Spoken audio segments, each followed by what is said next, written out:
Les cotes ne se trompent jamais, c'est le football qui les contredit. Bienvenue dans ce nouvel épisode du Winamax Football Club, l'interview. Et regardez où on est en plein cœur de Bollaert au RC Lens avec Franck Hayes qui nous a accueillis. Il nous parle de son parcours, de la saison du RC Lens, de son dispositif tactique et de ses joueurs. Retrouvez tout de suite cet entretien dans le Winamax Football Club. Régalez-vous.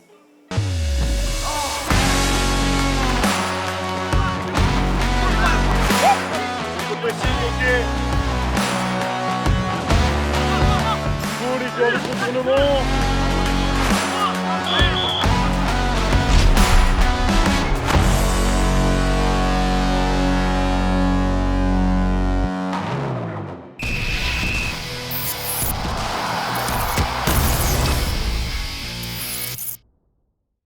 Franck Hayes, bienvenue dans le Winamax FC. Merci beaucoup d'être avec nous. Avant de commencer cette interview, une petite question. La finale de la Ligue des Champions la saison prochaine a lieu à Istanbul. Est-ce que vous avez hâte de découvrir la ville ? Je connais déjà la ville en fait, donc ça sera pas une surprise. Voilà, elle a beaucoup changé cette ville, mais on va pas être sérieux, on va être sérieux de temps en temps un peu quand même. Oui, je pense a le droit que oui, on un va petit essayer. peu.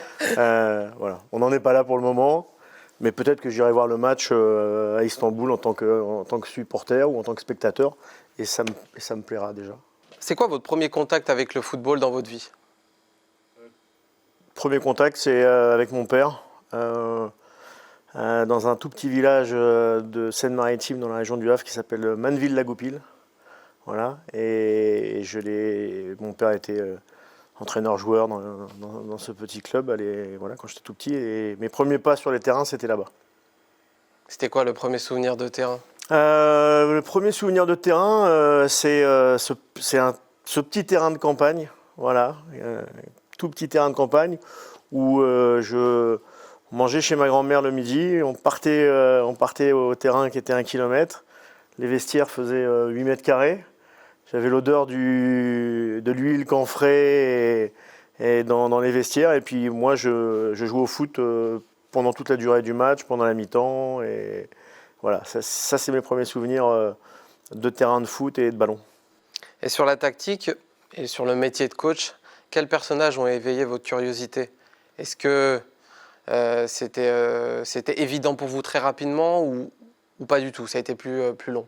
Non, c'est vrai que ça a été évident, assez rapidement. Alors d'une part parce que j'ai, comme je viens de le dire, suivi mon père toujours sur les terrains de foot dès le plus jeune âge et qui était entraîneur-joueur de ses équipes la plupart du temps.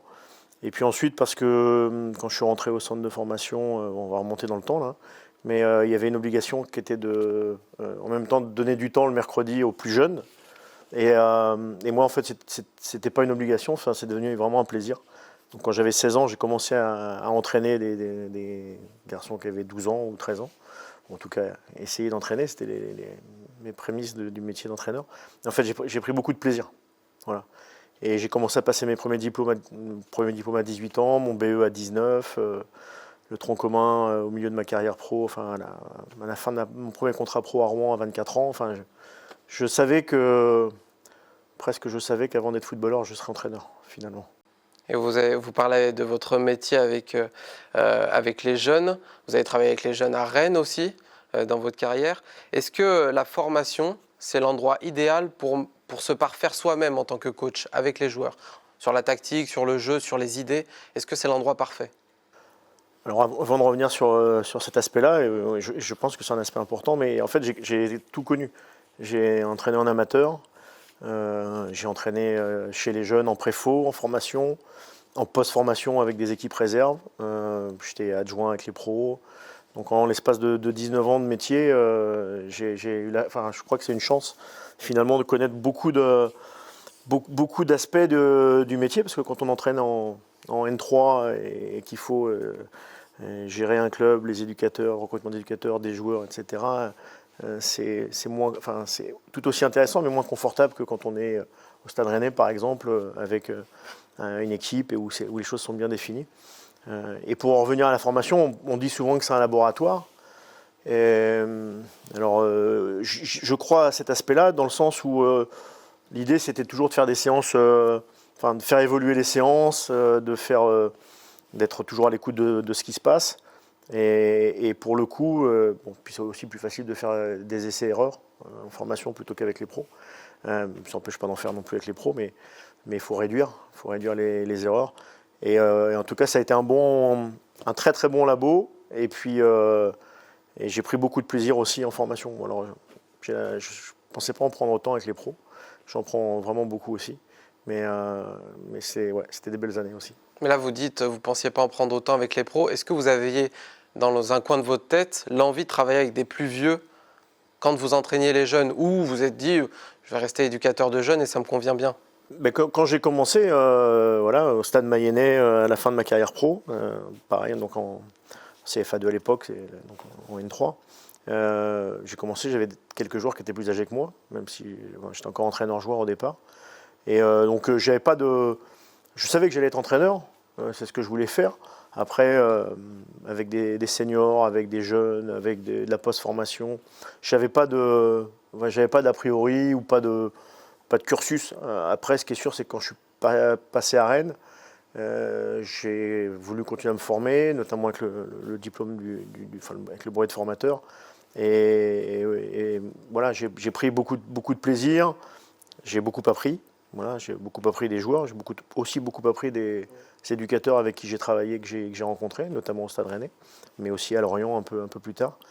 Et voilà, je me disais pas, je passe par telle étape, et puis là j'irai là, et puis après j'irai. Non, honnêtement, il y a des gens qui prévoient, qui planifient les choses, mais dans le football, planifier les choses, ça me paraît non seulement compliqué, et puis surtout, il vaut mieux vivre le moment présent, quoi.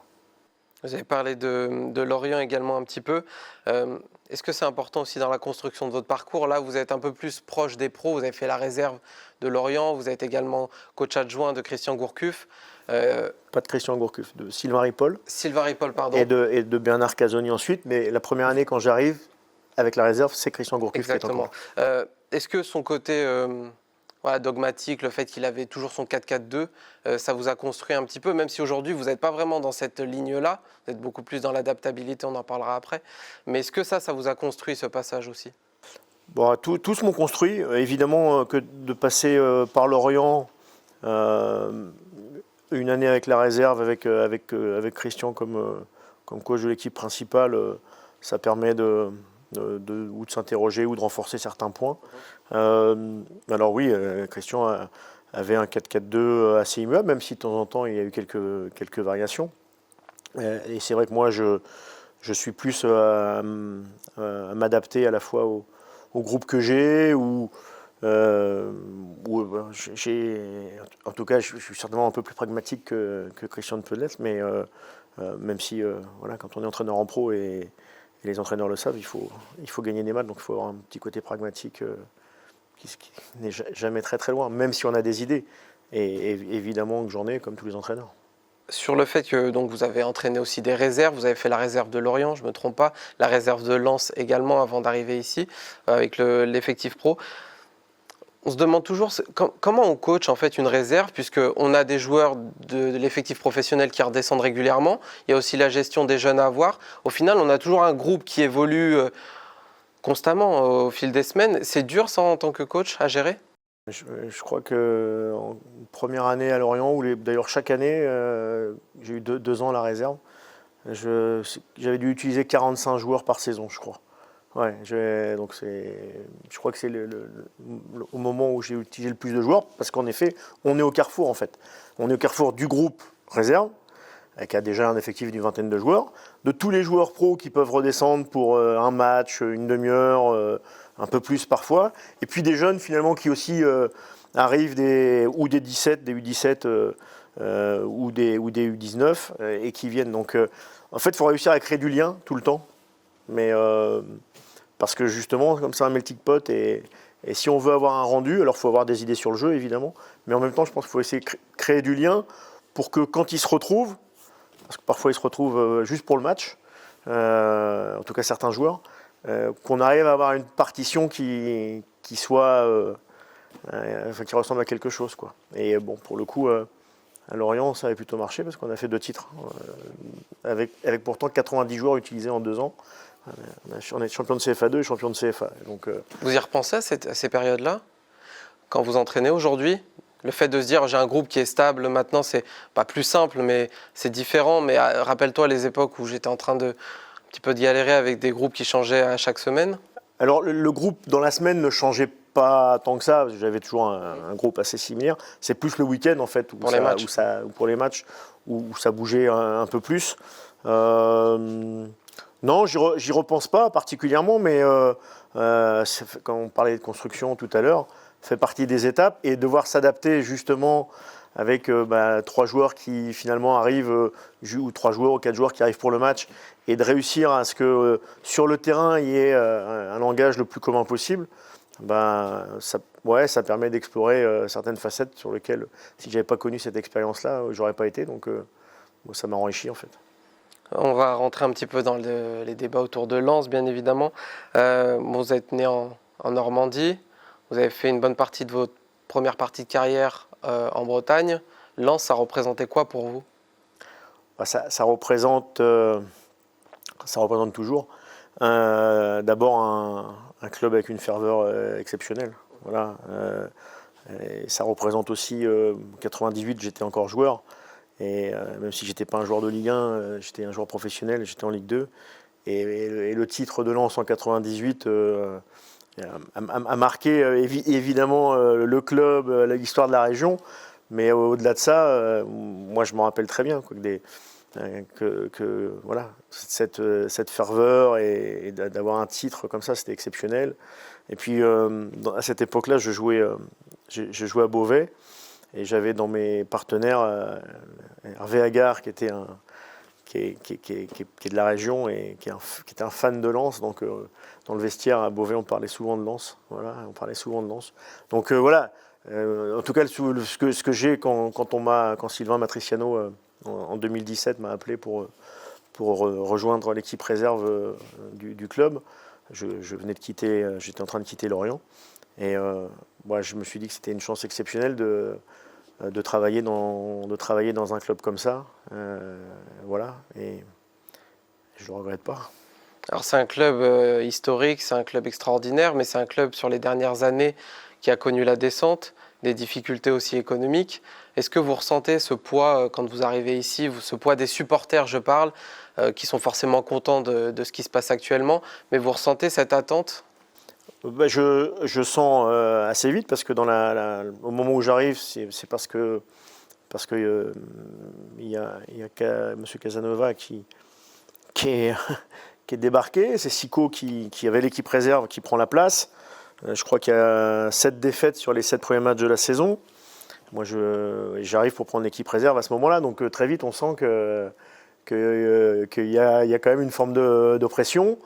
Et je crois que le deuxième week-end où je suis là, il y a une centaine de supporters qui viennent le dimanche matin à la Gaillette pour, on va dire, mettre un petit coup de semonce aux joueurs. Et moi, je reviens d'un footing pas loin d'ici. Et quand je vois ça, je me dis, ouais, bon, voilà, on sent qu'il y a de la ferveur, mais que les gens attendent quelque chose. Donc il y a eu ça comme mon premier souvenir. Le deuxième souvenir, c'est que le premier match à domicile, le lendemain, c'est contre QRM, c'est 18e contre le 19e de Ligue 2, je crois. Et il y a 26 ou 27 000 spectateurs à 21h un lundi soir. Donc vous dites qu'il n'y a pas beaucoup de clubs en France où ça existe. Enfin, je crois qu'il n'y en a pas d'autres où un lundi soir entre le 18e et le 19e il y a autant de monde, et avec les chants, avec le courant à la mi-temps. Donc je me dis que je suis dans un club différent et j'ai la chance d'être dans un club différent. Puis après, sur l'aspect économique, très vite je me rends compte, parce que peu de temps après, il y a un PSE, plan de sauvegarde de l'emploi, qui est obligatoirement mis en place à cause des problèmes financiers dans le club. Et donc ça, on peut pas l'occulter. On peut pas l'occulter. Enfin, je l'ai pas occulté, je l'ai pas oublié. Et bon, c'est d'autant mieux de retrouver aujourd'hui le club là où il est, parce que c'était il n'y a pas si longtemps. Et surtout de continuer à tout faire pour rester à la fois longtemps en Ligue 1 et puis à donner cette image, qui est, je pense, une belle image. Vous prenez la relève donc de Philippe Montagnier. Donc Lens était en Ligue 2, c'est l'année où il monte, pour ceux qui n'ont pas suivi. Donc vous prenez la relève, vous faites quelques journées et le championnat s'arrête avec la crise sanitaire et Lens monte en Ligue 1. Est-ce que vous vous êtes dit à ce moment-là, wow, c'est peut-être allé un petit peu vite, est-ce que j'ai eu le temps de mettre en place les choses? Est-ce que vous avez eu une période de doute? Alors, Parce que c'est particulier comme situation. Ouais, c'est sûr. Il était prévu que j'avais 12 matchs. Ouais. J'avais 12 matchs. C'était le deal avec la direction du club. Et puis après, on ferait les comptes.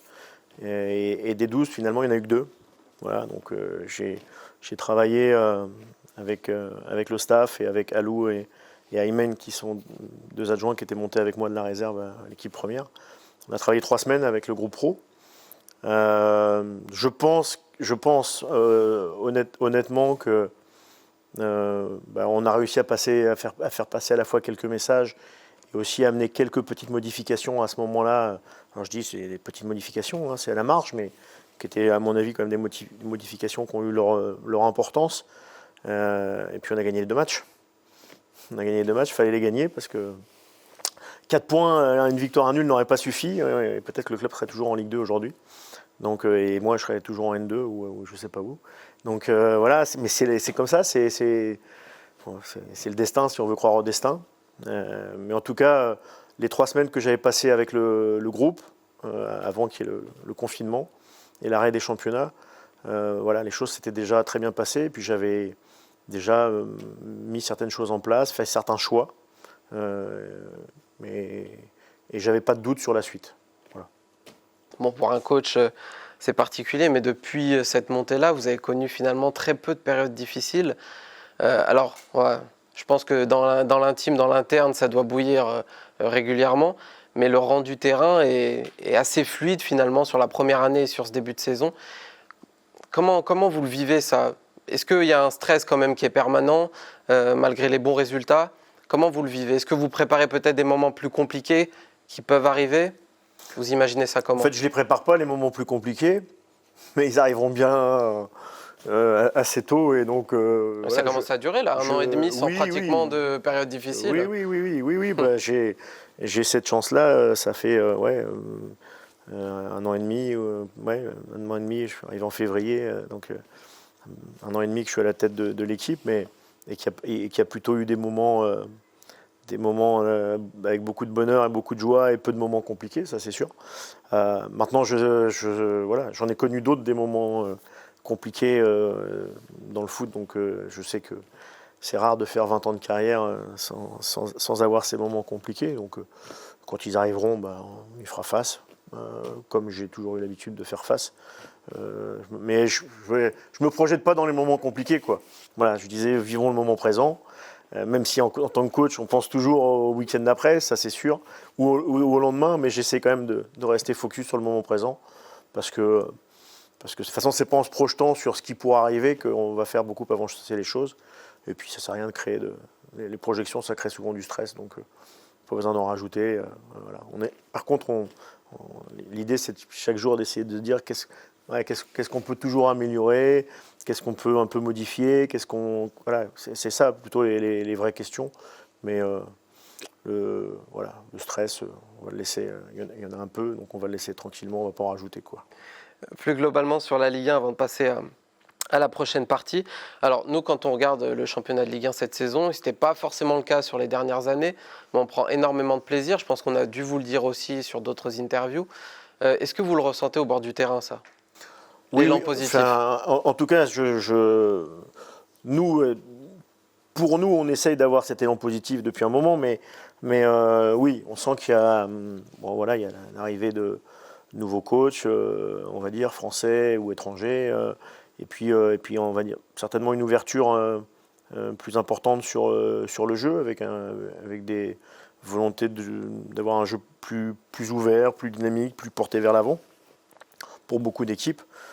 Ça se ressent statistiquement sur le nombre de buts d'ailleurs, et ça se ressent sur la qualité globale des matchs. Et surtout, ça vient des équipes, qu'elles soient attendues en bas de tableau ou en haut. Enfin, il n'y a pas que les 4-5 équipes très armées qui sont capables de ça. Donc voilà. moi je pense que c'est une très bonne chose pour le football français, qui est souvent, et bon, là on peut dire à tort, décrié. Moi je regarde aussi des matchs étrangers, et bon, la Ligue 1, je pense qu'elle n'a pas à rougir de la qualité de ses matchs, en tout cas cette saison, ça c'est certain.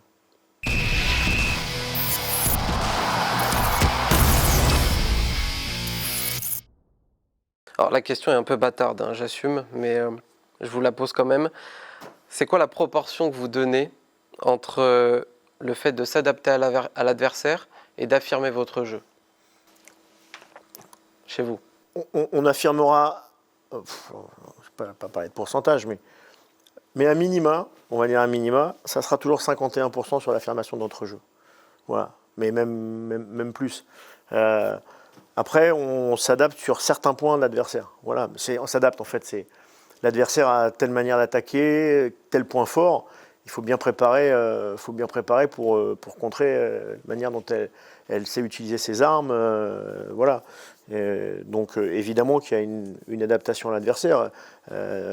Sur ses pressings ou ses pressions hautes, bah, il faut qu'on travaille des sorties différentes. Voilà. Et puis en plus, il faut qu'on les fasse évoluer.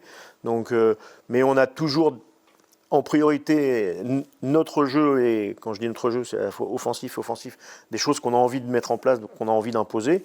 Et puis après, il y a peut-être, je ne sais pas en pourcentage, d'ailleurs, j'ai aucune idée de ce que ça peut donner, mais évidemment qu'il y a quelque part, sur certains principes forts ou certaines individualités fortes de l'adversaire, des choses sur lesquelles on doit se préparer.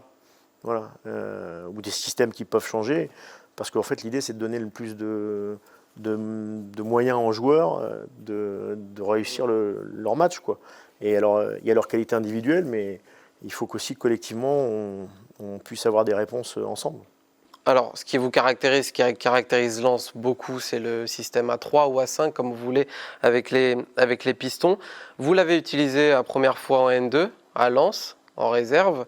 Est-ce qu'à ce moment-là, c'est circonstanciel, ou vous vous dites, bon, j'avais cette idée un petit peu en tête et j'aimerais bien voir ce que ça donne? Au tout départ, c'est plus une question de circonstances. C'est la trêve, on est en difficulté sur le plan des résultats. On n'a pas beaucoup de points à la 14e journée du championnat national 2. On en a 8 exactement, donc 8 à la 14e journée, presque à la moitié, ça fait pas lourd. Et pourtant, par contre, nos contenus de match, moi je suis rassuré, inquiet d'un côté, mais rassuré, parce que je sais qu'on fait de bons matchs, voilà, et qu'il ne manque pas grand-chose. Et puis, par rapport à l'équipe première qui a un besoin, on travaille en milieu de semaine contre les pros sur 2 fois 20 minutes, avec une demande de défense à 3, et voilà, je mets ça en place. Et puis, même si je n'avais pas tous les joueurs ce jour-là, notamment les pistons, qui sont essentiels quand même dans ce système, mais je trouve qu'on fait quelque chose d'intéressant. En plus, souvent, ça réveille les consciences, en fait, quelque part, quand on change de système et qu'on change aussi un peu d'animation. Et donc, le week-end d'après, on joue Sedan, qui était un des adversaires plutôt du haut du tableau. Et on gagne 3-0 à Blain, là, sur le terrain d'équipe réserve. 3-0 en se créant pas mal d'occasions et surtout en concédant quasiment rien. Et voilà, et après ça part comme ça, et voilà, je creuse. Et je ne vais pas au bout de la saison à 5.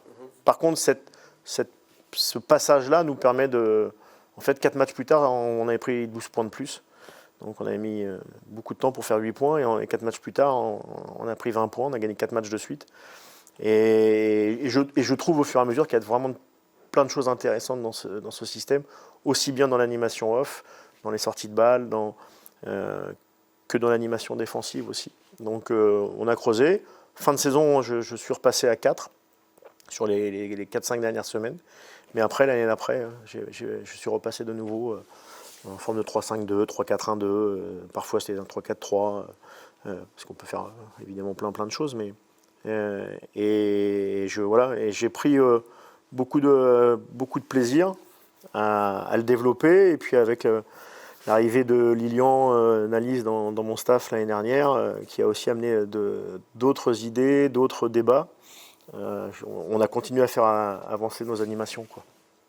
Et d'ailleurs, c'est devenu une constante sur pas mal d'équipes, même à l'Euro. J'imagine que vous regardez aussi les autres équipes qui évoluent en 3-5-2 ou en 3-4-3 vous récupérez certaines choses également. Oui, en tout cas, je les regarde. Alors, c'est vrai que là, si on prend notamment le championnat, alors il y a eu l'Euro. L'Italie l'a fait, par exemple. L'Italie l'a fait, par exemple. On a eu des choses aussi avec de plus en plus de faux pieds, enfin, même sur les pistons, ce qui était assez rare, finalement. Il y a beaucoup d'équipes en Ligue 1 aujourd'hui, en l'espace de 12 mois, qui adoptent une défense à 3. Il y a quasiment la moitié des équipes qui jouent à 3 derrière, 3 à 5. Et j'allais dire à 4 parce que selon les animations, nous on se retrouve souvent à 4 derrière quand on regarde bien les images. Mais sur le système de base qui dure jamais très longtemps, mais on est plutôt avec 3 défenseurs centraux. Et, en tout cas, c'est qu'il n'y a pas que le RC Lens qu'on s'y retrouve, et d'autres équipes et d'autres coachs, sachant que c'est un système qui date pas d'hier. Mais après, c'est toujours au-delà des systèmes, c'est les animations et voilà, et notamment si on parle de l'Italie, je crois que sur le plan collectif, c'était pendant l'Euro, c'était top ce qu'ils ont produit. Et c'est bien d'ailleurs qu'une équipe comme ça ait été récompensée. Voilà. On va prendre quelques zones du terrain, même si vous voyez ça, à mon avis, de manière beaucoup plus collective tactiquement. Mais sur le 3-5-2, il y a évidemment les pistons dont vous avez parlé qui sont très importants. Est-ce que vous pouvez nous expliquer leur rôle? Est-ce que pour vous, les pistons, donc, est-ce qu'ils peuvent s'intercaler au milieu de terrain pour créer des milieux de terrain, comme on le voit d'ailleurs avec Leipzig, puisque Leimer, sur le côté droit, il le fait parfois. Après, on parlera des faux pieds également. Est-ce que pour vous, mettre Frankowski d'un côté ou d'un autre, ça change l'espace, ça change l'utilisation de l'espace? Est-ce que vous pouvez nous donner quelques clés comme ça sur les pistons? Nous, dans notre système, ça a pu arriver de temps en temps que les pistons viennent, mais c'est très ponctuel, former un double pivot parfois, mais on le fait pas trop. Mais par contre, parfois que le piston posé vienne défendre plus à l'intérieur sur certains matchs, c'est une possibilité. Ensuite, que les pistons soient... ce qui compte, c'est l'étagement des pistons. Mais d'un match à l'autre, moi je peux leur demander d'être très haut et presque de créer un 3-4-3 quasiment dans l'animation off avec un milieu losange. Et en fait, dans les 3 off, c'est un seul attaquant et 2 pistons. Comme je peux demander en hybride, c'est-à-dire qu'un seul va haut et l'autre, et puis parfois on sort à 4. Ce que vous avez fait contre Marseille un peu. Ce qu'on a fait contre Marseille, où on le fait sur les sorties de balles parfois. On peut demander aux pistons d'être vraiment toujours à distance, si c'est deux lignes de 4 en face, toujours de créer de la distance par rapport aux joueurs de côté de ces 2 lignes de 4. En fait, les pistons, ils ont toujours un rôle différent en fonction des matchs. Voilà. Après, ils peuvent venir aussi envoyer des courses profondes, envoyer des courses à l'intérieur. Il y a plein de choses. Et puis sur certains matchs, il y a une nécessité aussi sur le plan défensif que les replacements se fassent un peu plus à l'intérieur. Parfois alignés avec les 3 autres, parfois légèrement pas tout à fait alignés, mais tout en gérant quand même le deuxième côté. Enfin, leur rôle, il est très riche, mais il peut être différent. En tout cas, il y a des détails qui sont différents d'un match sur l'autre. Mais pour vous, c'est naturel, mais désolé, mais pour nous, le latéral faux pied, c'est exceptionnel. Ça change quoi en fait dans l'animation? Est-ce qu'un Frankowski d'un côté ou d'un autre, c'est adapté à l'adversaire quand vous le faites? Non, c'est pas forcément adapté à l'adversaire. Après, Francky a 2 éléments importants. C'est que c'est un joueur très intelligent. Et donc une grande capacité à s'adapter. C'est un joueur qui a été formé milieu de terrain offensif, numéro 10 au tout départ, et qui a déjà rejoué il n'y a pas si longtemps avec l'équipe nationale dans cette position. Mais donc un joueur qui peut jouer piston gauche, piston droit, numéro 10, milieu. Moi je l'ai fait jouer au milieu en fin de match contre Monaco aussi, quand on était en infériorité numérique.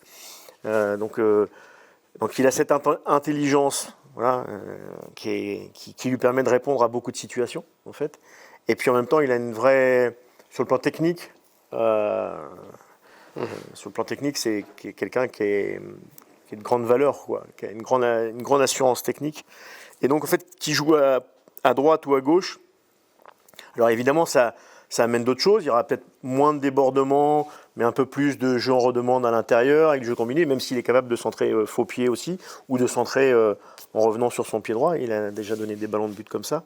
Et ça amène, et comme il a les deux pieds, même quand il est à droite, capable de marquer pied gauche comme contre Marseille. Donc ouais, c'est un joueur capable de faire beaucoup de choses. Et c'est quand même assez rare pour les joueurs en général. Souvent une vraie préférence. Et alors à la fois, elle peut être motrice, la préférence, mais une vraie préférence d'un côté ou de l'autre, d'être sur son bon pied ou être faux pied. Mais c'est assez rare que le joueur soit capable d'être...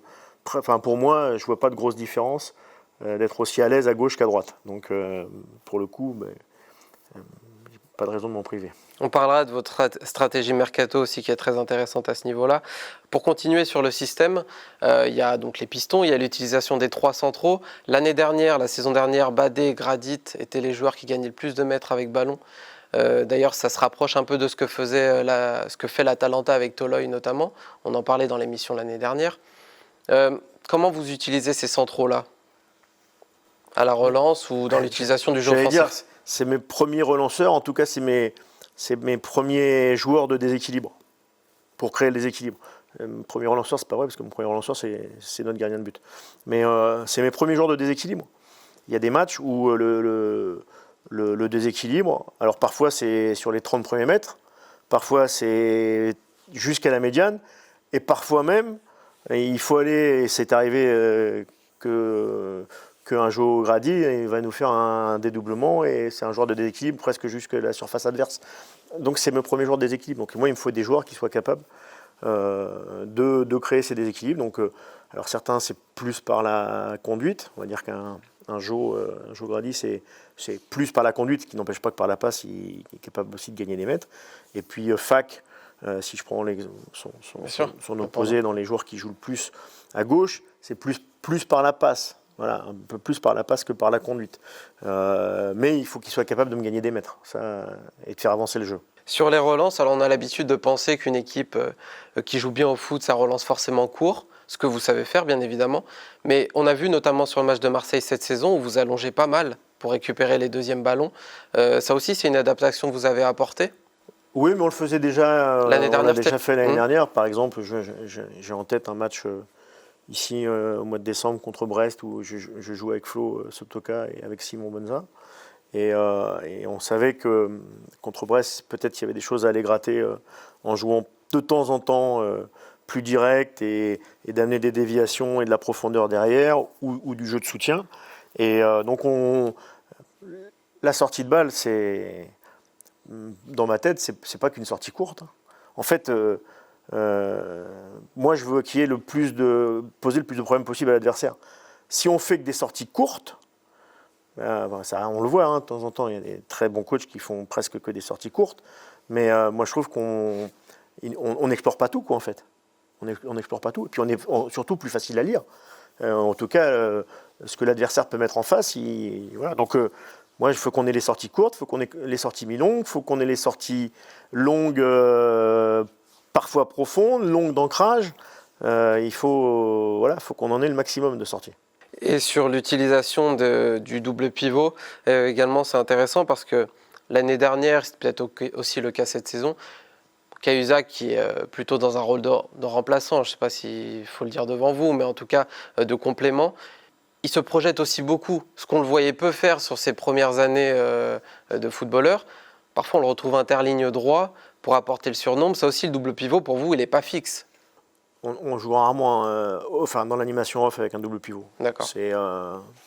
C'est extrêmement rare. Je ne dis pas que ça peut pas arriver et que ponctuellement dans le match, ça peut nécessiter à un moment d'avoir un double pivot, mais je préfère moi avoir juste un pivot. Ça permet d'avoir un joueur de plus au-dessus. Donc ça permet d'avoir plus de joueurs dans les interlignes et donc plus de difficultés pour la dernière ligne ou les deux dernières lignes adverses à gérer tous nos joueurs.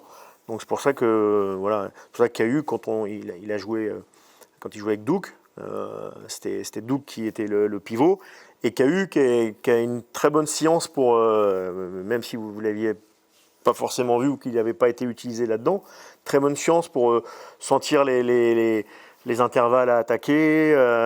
Et ça, il l'a fait plein de fois l'année dernière. Alors je sais, on m'en avait déjà parlé, mais Ça nous avait surpris, oui, sans lui manquer de respect, bien évidemment. Oui, un peu quand même. Non, non mais c'est vrai, je pense que même lui, il est capable de vous dire qu'il n'avait pas exploré ces choses-là. Oui, on en a discuté, mais moi je le voyais aux entraînements, et puis c'est un joueur très intelligent, Bien sûr. très très intelligent. Donc vous savez, les joueurs intelligents ils peuvent faire plein de choses, et souvent des choses dont on ne croit pas qu'ils sont capables, mais il faut se méfier de cela. On a vu ce matin à l'entraînement, parce qu'on a eu la chance de voir une partie de l'entraînement ce matin. Alors ce qui nous marque forcément, c'est l'intensité, le travail de contre-pressing qui se retrouve très souvent dans le match. Ça aussi, ça fait partie de vos signatures, et l'utilisation des 3 offensifs, Kakuta plus les 2 attaquants, ont un rôle très important à jouer là aussi, là-dedans. Évidemment, Pas que, évidemment, mais... Tout à l'heure, j'expliquais que mon gardien ou que les 3 défenseurs centraux étaient les premiers joueurs de déséquilibre. Mais les premiers joueurs d'équilibre ou les premiers joueurs de pression dans notre équipe et dans notre système, c'est la première ligne de 3. Alors, première ligne de 3, voire de 4, parce que quand on fait avancer un piston, on peut avoir une première ligne de 4 très active. Voilà. Ça peut être une première ligne de 3 simple avec ou les 2 attaquants et le 10 quand on joue avec un 10, mais parfois on joue avec aussi une ligne de 3. Donc, en tout cas, la première ligne de 3, elle est essentielle dans le travail de mise sous pression. Voilà, dans le travail de mise sous pression. Après, il y a une constante, c'est qu'il faut que les lignes soient proches. Et si les lignes sont proches, on peut défendre très haut, mais on peut défendre un peu moins haut parfois, et ça peut nous arriver de défendre plus bas. Mais voilà, ce qui est sûr, c'est que cette première ligne de 3, voire 4, je répète, si on engage un piston aussi. Et de toute façon, si on engage 4 joueurs, il vaut mieux qu'ils soient actifs, parce que sinon, on va avoir des problèmes derrière. On a parlé de tactique, bien évidemment, mais il y a aussi un truc qui nous marque beaucoup cette saison.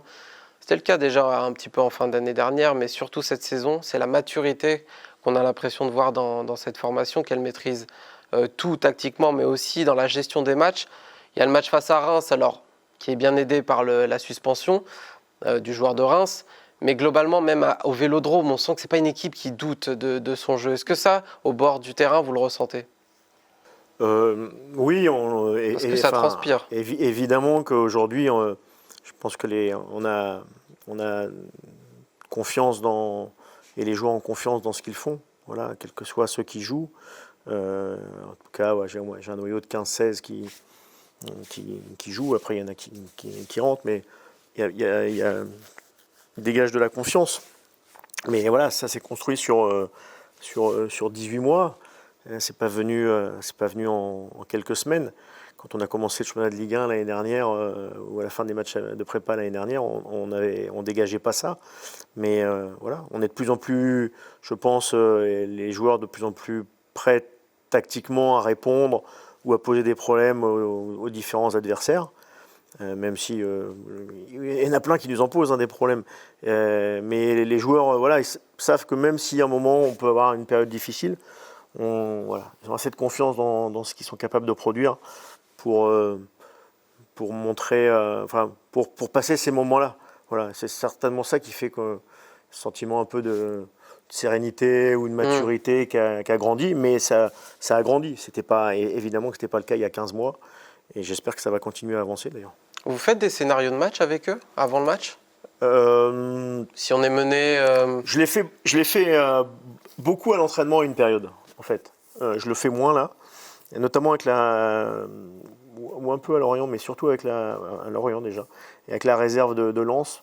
Je travaillais beaucoup sur des scénarios avec certains aménagements ou certaines contraintes ou certaines consignes particulières.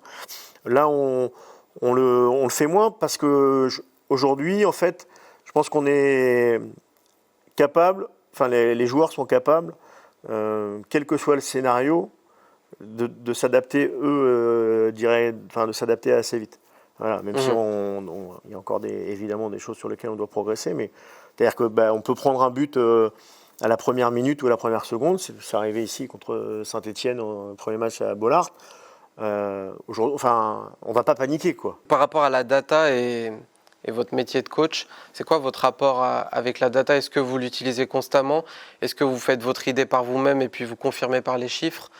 Comment vous gérez ça? C'est plutôt ça. En fait, donc on a d'abord Alex, qui est notre analyste vidéo, qui regarde au moins 5 matchs de l'adversaire. Nous, avec le staff, avec Lilian, avec Alou, on regarde ou par séquence ou entièrement 1, 2, 3 matchs de l'adversaire. Ensuite, on se retrouve, où Alex nous fait une projection au staff des différentes animations défensives, offensives, coups de pied arrêtés, etc. Chose sur lesquelles chose que l'on montre aussi aux joueurs dans la semaine, mais sans intervenir, sans interférence. Et après, on raccourcit le montage pour qu'il soit vraiment plus chirurgical possible, que je présente en partie. Les coups de pied arrêtés, c'est par mon staff, qu'on présente la veille. Et après, ensuite, on avait quelqu'un qui travaillait sur les datas. On a toujours des datas en plus, mais qui viennent dans un second temps pour renforcer plutôt, pour renforcer. Mais je pars pas des datas pour. D'accord. Voilà, je suis pas dans ce sens-là. Je fais d'abord le visuel et après, en espérant qu'on voit à peu près la même chose. Mais les datas, on travaille avec des datas sur nous, sur nos propres matchs, sur ceux de l'adversaire, sur le recrutement évidemment comme tout le monde. Mais je veux pas uniquement travailler avec les datas. Mais ce qui est particulier avec les données, c'est que maintenant, j'imagine que pour vous aussi, on connaît tout de l'adversaire. On est capable de savoir dans quelle zone il joue en priorité, les circuits de passe, l'intensité au pressing, etc. Est-ce que vous posez la question de savoir est-ce que je vais être surprenant aujourd'hui par rapport à mon adversaire? Est-ce que je vais réussir à le tromper alors qu'il sait pratiquement tout de nous? Ou est-ce que votre système vous permet aussi, parce qu'on l'a expliqué en première partie, d'être imprévisible? Imprévisible. Assez imprévisible alors. C'est difficile d'être imprévisible. Mais en tout cas, d'avoir plusieurs, comme je le disais sur les sorties de balles, d'avoir un panel sur ces sorties de balles, voilà, c'est important, comme dans l'animation off, dans le dernier tiers ou dans le terrain, dans le camp adverse. C'est important qu'il y ait plusieurs possibilités. C'est aussi pour ça que certainement, on a quand même 10 joueurs qui ont marqué des buts dans notre équipe cette année. Et je préfère qu'il y en ait 10 qui se partagent, alors même si on n'a pas de joueurs qui ont marqué 6 ou 7 buts à la 9e journée. Mais moi, personnellement, en tant qu'entraîneur, je préfère ça, qu'on ait 10 joueurs. Ça prouve qu'on est capable d'attaquer, d'envoyer du monde, mais d'attaquer de différentes manières. Et que plein de joueurs peuvent se retrouver en situation de finir nos actions. Alors, je sais qu'on parle de manière collective depuis le début de cette interview, mais bon, quand on voit Seko Fofana, je pense que lui, il explose les datas de manière générale. On va arrêter l'interview. Pourquoi, est-ce que vous pouvez me dire pourquoi ce joueur est différent? Et puis on rentrera dans l'aspect mercato, parce que c'est quand même incroyable de l'avoir récupéré. Mais pourquoi ce joueur est différent? Je ne sais pas s'il est différent. Et il l'est. Sur le début de saison, c'est un monstre. Non, même l'année dernière. Mais... J'ai la chance d'avoir quelques joueurs différents. Ils sont tous différents. Pour moi, ils sont tous particuliers. Et après, Seko, la première chose, avant toute chose, c'est qu'il avait envie de venir dans le projet. Voilà. Et quand quelqu'un a envie de venir dans un projet d'un club qui était promu, même s'il s'appelle Lens, c'était quand même un club qui était promu, qui avait fait 10 saisons Ligue 2 et une saison de Ligue 1 où il était redescendu sur les 10 dernières saisons. Donc quand un joueur qui vient de faire 5 ans à l'Udinese et qui est convoité a envie de venir dans votre projet, dans le projet du Racing Club de Lens, d'abord vous savez déjà que vous avez gagné quelque chose parce qu'il va donner beaucoup. Et puis en plus, je le connaissais un petit peu, Seko, on s'était affronté quand j'avais des équipes de jeunes. Et en plus, il est tourné vers le collectif. Voilà, il est tourné vers le collectif. Donc ça n'empêche pas qu'il a des ambitions comme tout à chacun, comme les autres joueurs de l'effectif, comme moi je peux en avoir, individuelles. Mais la chance, c'est que j'ai un groupe et on a fait en sorte de ça. On a fait en sorte dans le recrutement, dans le management, que les gens soient tournés vers le collectif. Et tant, je dis bien tant que ça sera le cas, Je sais pas comment on terminera. On aura peut-être des périodes plus compliquées. Ça nous arrivera peut-être de perdre 4 matchs de suite. C'est comme ça. Mais tant qu'on aura ces gens-là, à l'exemple de Seco, tournés vers le collectif, je ne serai pas très inquiet. On voit dans les choix de mercato avec Frankowski, notamment, qui peut jouer à droite, qui peut jouer à gauche, avec Danso, qui peut jouer central, qui peut jouer milieu de terrain. Vous cherchez vraiment, on a l'impression, la polyvalence dans vos choix de mercato. Est-ce que c'est une réalité ou ça s'est fait comme ça? Alors, c'est une réalité. Et en fait, un joueur qui peut jouer à différents postes, c'est que c'est un joueur intelligent. Donc déjà, c'est une bonne base. Voilà, c'est une bonne base. C'est un joueur intelligent et qu'en plus, que ce soit tactiquement, techniquement et même athlétiquement, ça veut dire aussi certaines choses. Il n'est pas juste profilé pour une chose, c'est qu'on va pouvoir explorer plein de choses.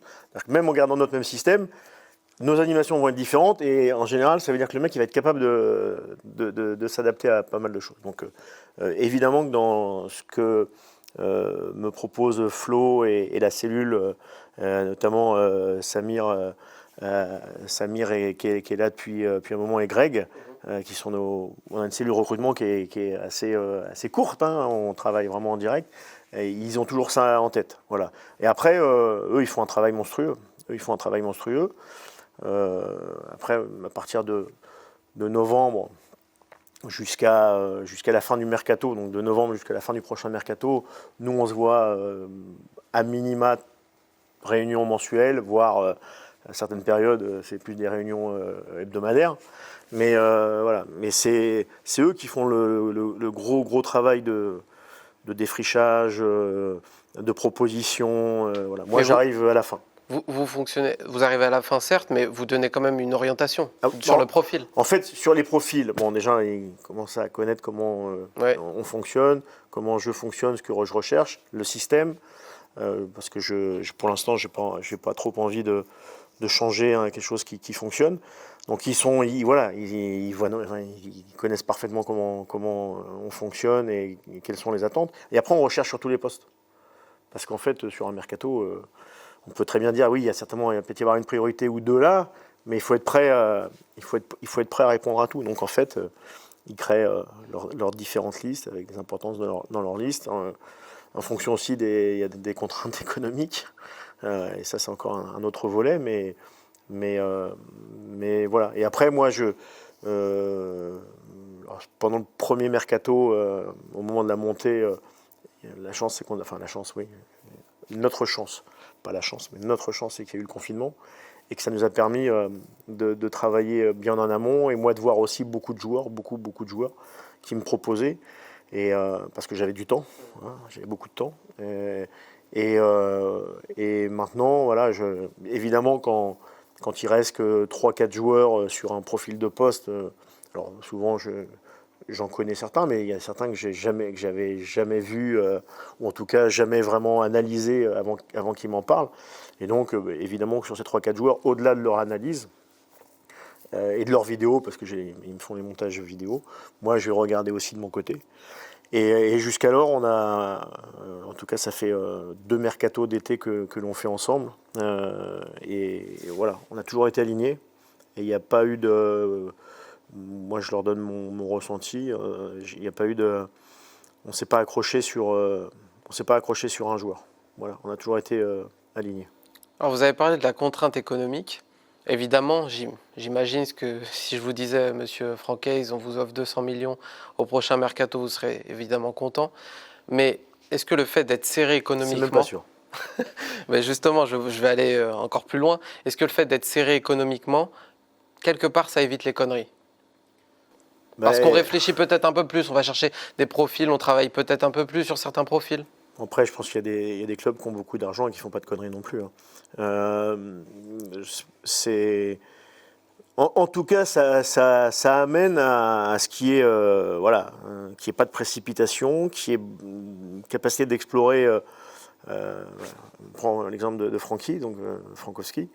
On va chercher un joueur qui est quand même international polonais, hein, quand même, faut pas l'oublier, mais en MLS. Ouais, il faut être malin, il faut regarder partout, et puis après, je vous dis, à un moment, ce qui compte le plus, c'est qu'il y ait un alignement entre tous. Ce qui n'est pas forcément évident, mais je pense qu'on a entre Flo, entre la cellule, moi, on a une vision, une vision qui est très proche, voilà, qui est très proche de ce qu'on veut avoir comme joueur de foot, et en même temps de ce qu'on cherche à avoir comme homme derrière. Ce qu'on fait, c'est que nous, quand on est sûr, c'est qu'en fait, on fait montage du joueur, mais pour le joueur. De comment on le voit dans notre système, en fait. On lui dit, voilà, avec ses propres images à lui et nos propres images à nous, de l'équipe. Pour lui montrer que, au-delà du projet humain, de Bollaert, du public, de tout ça, lui dire, voilà comment on joue, voilà ce qu'on connaît de toi et ce qu'on sait, et ça va coller parfaitement. Parce que, regarde, en fait, voilà. Voilà ce qu'on demande et voilà ce que tu fais déjà. Et donc ça a été fait à l'initiative de la cellule de recrutement depuis cet été. Et je trouve que c'est très intéressant aussi. Très intéressant aussi.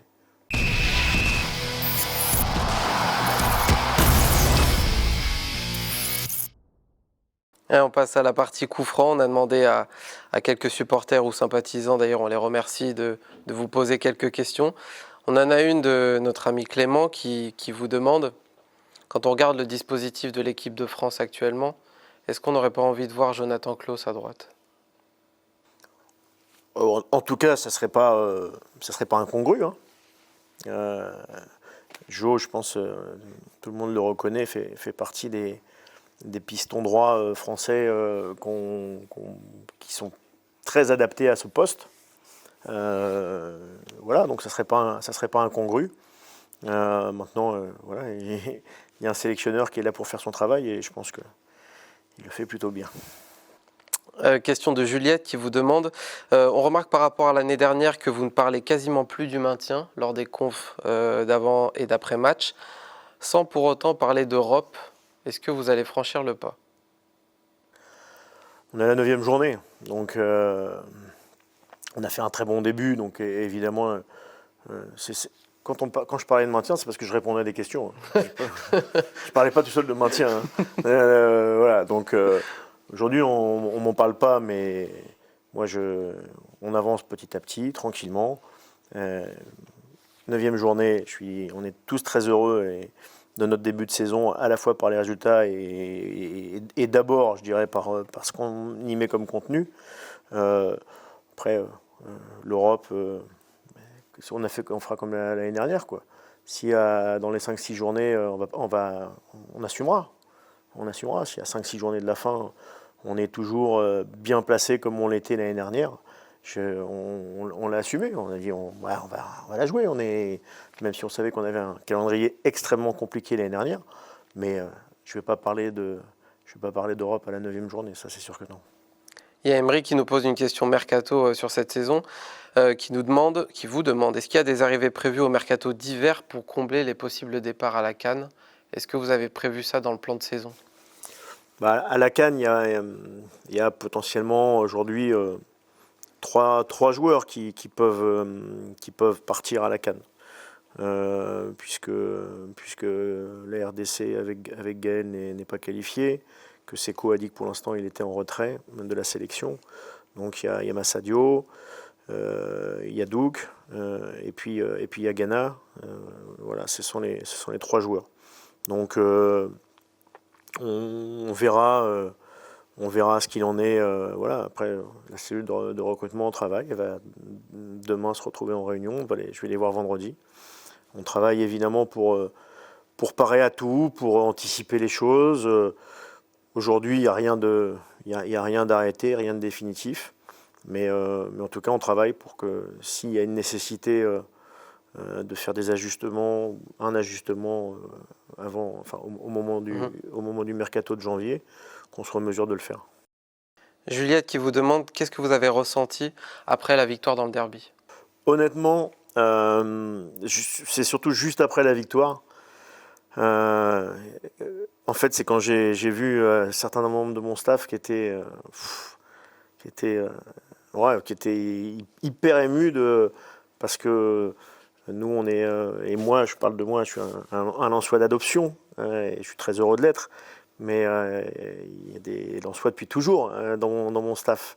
Donc quand on a 40 ans, 45 ans, 50 ans, et ça faisait quand même 15 ans que, voilà, et puis depuis un moment, on ne gagnait pas beaucoup de matchs dans ce derby, quand ils avaient lieu.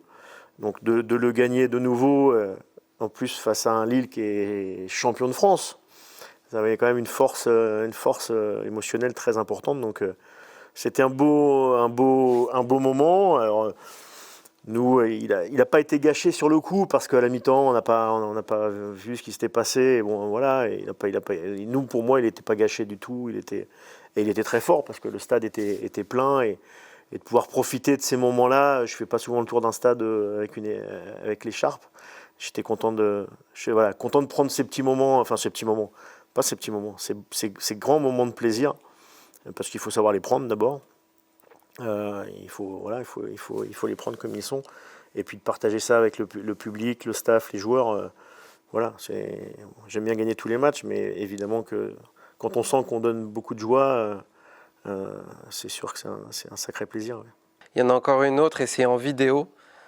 C'est votre fils qui nous a fait une vidéo et qui voudrait vous poser une question. J'espère que vous n'allez pas m'en vouloir. Salut papa, j'espère que tu vas bien. Bon, on m'a demandé de raconter une petite anecdote ou une question. Alors moi j'ai une question. J'aurais aimé savoir si en équipe première, là, depuis 1 an et demi, est-ce que les joueurs t'ont donné le surnom mâchoire serrée, comme quand t'avais la réserve, quand on t'appelait comme ça, quand t'étais un peu énervé. Bon, j'espère que tout se passe bien et gros bisous. Est-ce qu'on vous appelle mâchoire serrée encore? En fait, ça, faut poser la question aux joueurs. Je suppose que je dois avoir 2-3 surnoms, ou ça, j'ai pas d'inquiétude là-dessus. Mais ça vient d'où ce truc de mâchoire? en fait, c'est quand des fois je suis pas content, là, je souris encore un peu, mais des fois je souris pas trop, quoi. Mais j'ai peut-être, et encore la saison où j'ai eu mon fils en réserve la dernière année. Maël, on précise. Ouais. J'ai eu quelques fois les mâchoires serrées, mais pas tant que ça, parce qu'on avait fait une belle saison avec la réserve aussi. Mais bon, de temps en temps, il y a comme des choses qui n'allaient pas. Donc, et il savait très bien, mon faciès, comment ça allait se passer. Mais non, je crois. Alors, de temps en temps, j'ai un peu les mâchoires serrées, ça m'arrive. Mais j'ai plutôt depuis 18 mois la bouche ouverte. Voilà, un peu plus. Merci beaucoup, coach. Merci à vous.